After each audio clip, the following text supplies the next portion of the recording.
Gentleman, Prince William. Mr. Marshall. Mr. Speaker, I rise for a point of personal privilege. Gentleman has the floor. Thank you, Mr. Speaker. Mr. Speaker, I'd like to add to the discussion of Black History Month, but this time from a Catholic perspective. I have an article here from the Washington Post written by Michael Farquhar in 1999 at Gonzaga High, Crossing the Great Divide.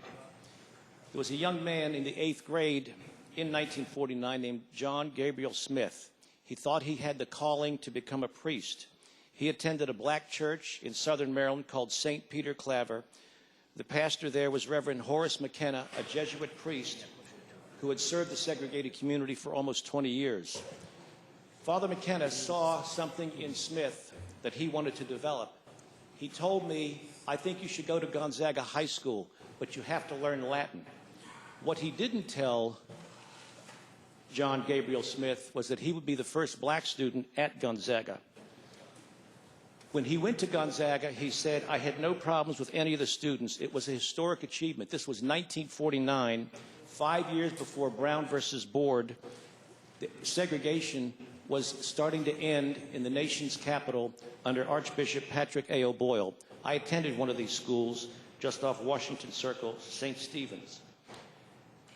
Archbishop O'Boyle arrived from New York in 1948, and he was dismayed to see the treatment of his fellow Catholics who were of a different color.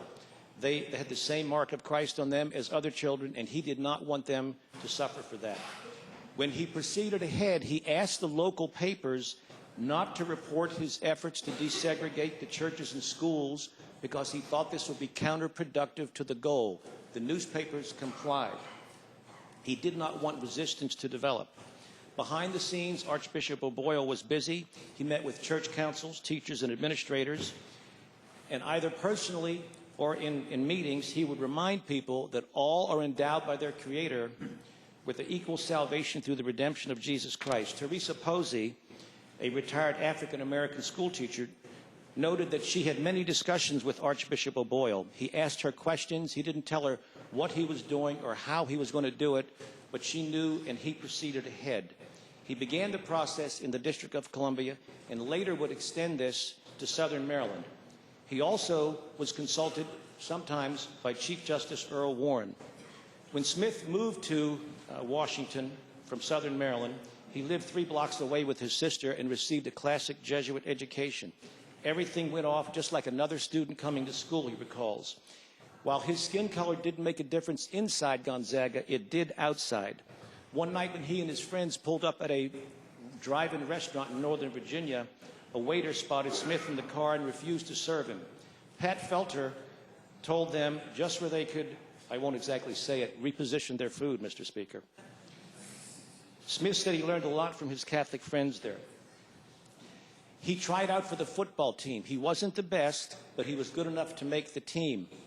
Gonzaga's stand on segregation was to be tested because the public schools announced they would not play Gonzaga. John Kozik had no idea at that time if he would qualify for the team. He wasn't the strongest of athletes, but he decided he could not back away. He then decided to schedule games out of town where the football teams would not mind if they had a minority player playing against them.